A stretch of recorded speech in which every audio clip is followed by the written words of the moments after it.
6th, the 26th day of Black History Month. And thank you for joining me yet again. And thank you for joining me throughout this journey for the month of February of looking at lessons that should have been learned from Black History Month as we look at different lessons that have been learned from from the past and how those lessons that haven't been learned are impacting us in present day and on into the future. And today's lesson is racism is expensive. Yes, racism is expensive, not just morally, but financially, strategically, and operationally.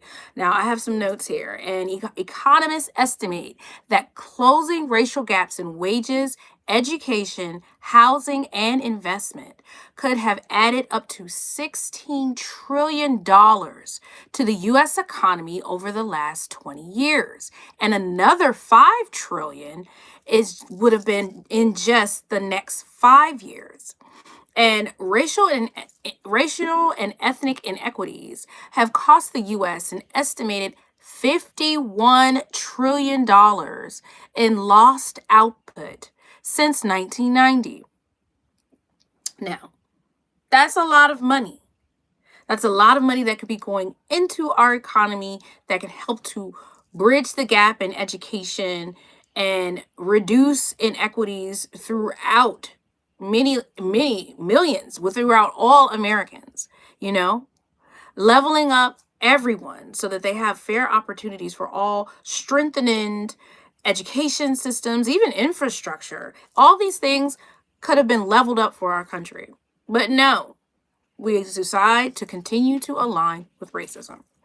So, racism, as I spoke about yesterday, it's not just a societal thing. It follows us everywhere throughout our life and through the people that we know and the people that we know from work and where we work in those workspaces where we spend majority of our time. So racism shows up within the workplace as high turnover, burnout, stress for lax employees, which has racism shows up as high turnover, burnout, and stress, of course, for Black and Brown employees, which has already cost U.S. employers around $172 billion in the last 5 years. That's how much it has resulted in from loss of productivity if you're looking from, a financial aspect within the workplace. And that lost productivity and disengagement and reputational damage, don't forget that, has resulted in it harder for businesses to attract and retain talent, of course, right? And those barriers to Black entrepreneurs and businesses that suppress millions of potential jobs and hundreds of billions in revenue.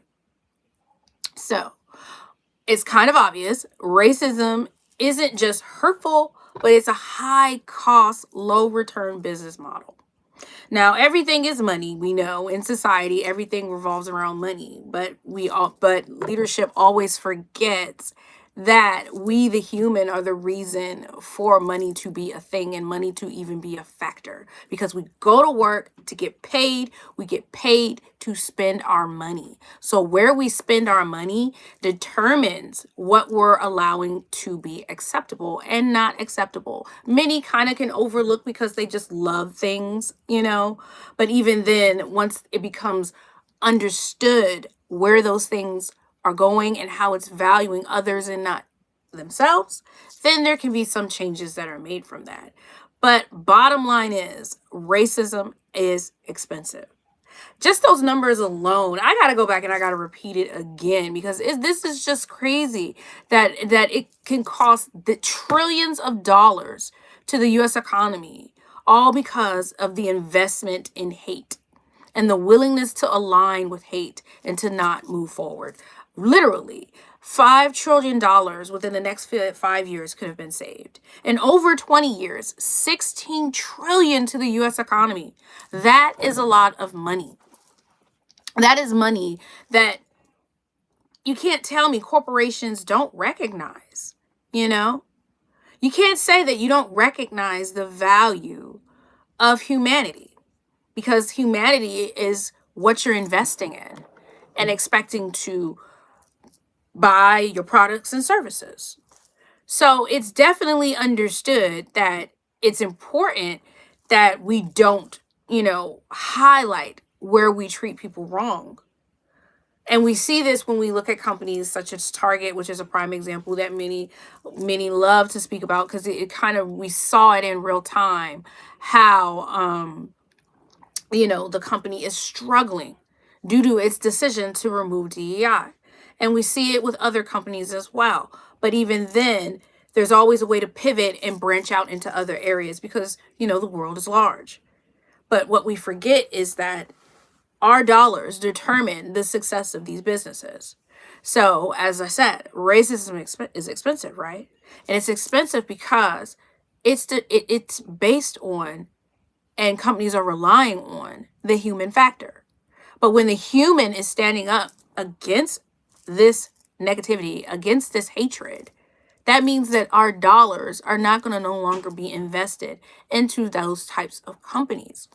So we have to understand, when we're speaking from the workplace as well. So we have to understand, what does it mean and how do we even recognize racism within the workplace? What does that even look like? Or any form of bias or form of suppression? Because when you say racism, a lot of people don't realize it's suppression. And it's not just going to come out as, oh, something about your skin color. Oh, it's not going to necessarily come out as that, or someone giving you a slur or something of that nature. It comes out when someone's calling out harm and then they're being labeled difficult. It comes from doing twice the work for half the recognition, or carrying the weight of being highly educated but still not being, considered for actual top jobs. These are some things. And when we think about that, and even if we would just want to not even focus on just the word racism and just focus on bias in general, because us as humans, we are naturally biased, and it's okay. That's how we are. We want to align with what is more like us and makes us feel more comfortable. But even when we think of that and the biases that come from us needing to align with those that are like us, think of the amount of opportunities that are being missed. Think of the amount of money that is being lost for corporations. So, and think of the amount of money, and opportunities that have impacted you personally because of someone's bias, because of someone's assumption. That's a better way to explain it. Assumption. Because when we think about all of these words, that's when people get confused. Oh, you're being, there's no such thing as racism, or, oh, you're being biased, or, that's not inclusive, or there's no such thing. When we use those words, people can get confused and lost sometimes. So when we just focus on just the understanding of bias, or just the alignment and the assumptions, and we're allowing the understanding of assumptions to make decisions for us. We're assuming someone is qualified because they're confident and they're loud. I've spoken about this. We assume that individuals are competent because they have this degree from this school. We assume that someone is knowledgeable because they are being recommended by somebody else. We assume that someone is knowledgeable, all because we just assume and we have no proof. Those are forms of bias. Those are gateways to inclusivity and inequity. When we make assumptions, we're just assuming based on appearance, based on our own just judgment and hunch, without facts, or just the idea that it's possible because they are presumed to have the capability, versus the actual experience. 1 second. Ever wonder why you win a game, but you win the game, but you lose the game? Okay. All right. Thanks for commenting. But yes, it looks in so many ways as to how we go about it, and the understanding that it is expensive, and inclusivity isn't a charity. It's not charity. It is the balancing of opportunity. It is the balancing of, where we are and how we go about It's a system and it's a structure. But when we're relying on old systems, remember, we're focusing on how archaic structures are not moving us forward. They're keeping us stuck in the past. They're keeping us with no momentum and no growth, no ascension into greatness. And like I said, racism is expensive. The data tells you, the numbers, the figures are there.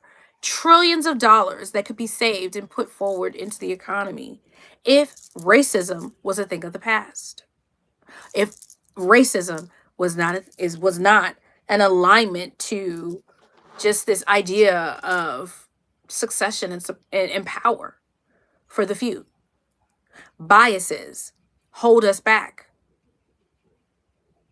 assuming that we are going to align and have some form of greatness, and nothing is coming from it, and the only thing coming from it is pain and loss.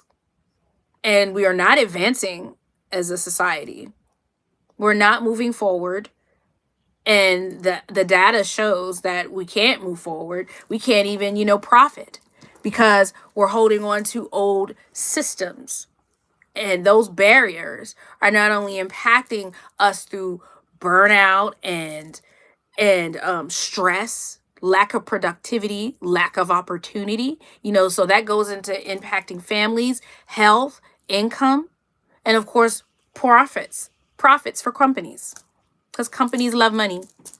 But companies forget that money comes from being humane, because people are what drives performance.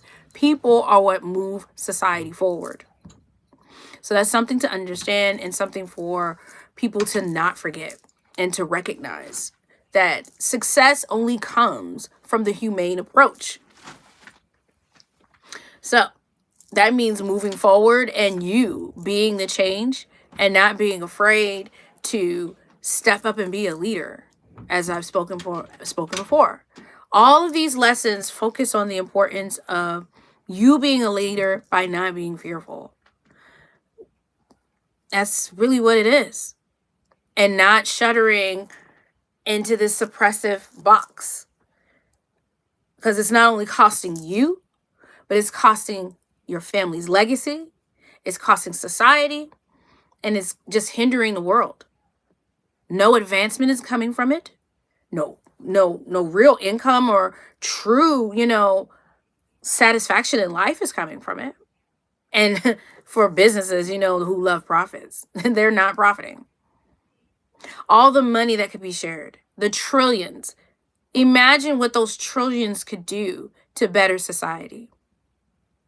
Imagine how those trillions could be used to help people. No one would really be in debt. For real. Nobody would be in debt. Nobody should be in debt. Because then that means those opportunities would be there, even though they already exist. But even then, it would provide more gateway opportunities for new jobs, better jobs, more and fair compensation, more and fair health care opportunities, even down to how we live our lives and move about our lives, and, the innovation that could come from it and how we live in society. There's so much available to us, but we choose to rely on hate. We choose to not ascend to greatness. So, the lesson for today is, as it was yesterday, is not to be fearful, because racism is expensive. And if somebody wants to argue you down about why something is, because it's costly. And if you're working in DAI spaces or anything like that, where you're trying to implement inclusive projects, that's your first argument. Racism is expensive. It costs corporations billions and trillions that could go into society to make it a better place for this world. Because racism is expensive. Trillions are being left on the table because people choose to align with hate. Corporations are not investing in ensuring that their systems, processes, and policies and workspaces are free from harm. Because racism is expensive. And the only way to truly be profitable is to use the humane approach. And that's the argument that you can have whenever someone tries to beat it into you that DEI doesn't matter or inequity is not costly, or just investments in inclusivity are unnecessary. That's your argument. Racism is expensive. And highlight the trillions that can be saved. I think they'll like that because corporations love money. And when you're talking about racism and inclusivity and DEI, your goal is to align the human approach to the business's bottom line. And it's possible because people are what make business, and people drive business success, and success means money. So your goal as a leader is to always understand the value of a human and how our value contributes to profits, and how our emotions and how we feel can drive profits up or it can drive profits down. It can determine the success of a business by just high turnover, low productivity, stressed workforce, unhealthy workforce, constantly, missing days from work due to stress and just health complications due to bias and racist issues on the job. Because racism is expensive. I enjoy these talks with you guys. And if you'd have any suggestions for any future topics, please leave them in the comments below. And I leave you with the same thought as always. Be the change. Love yourself and others. Bye.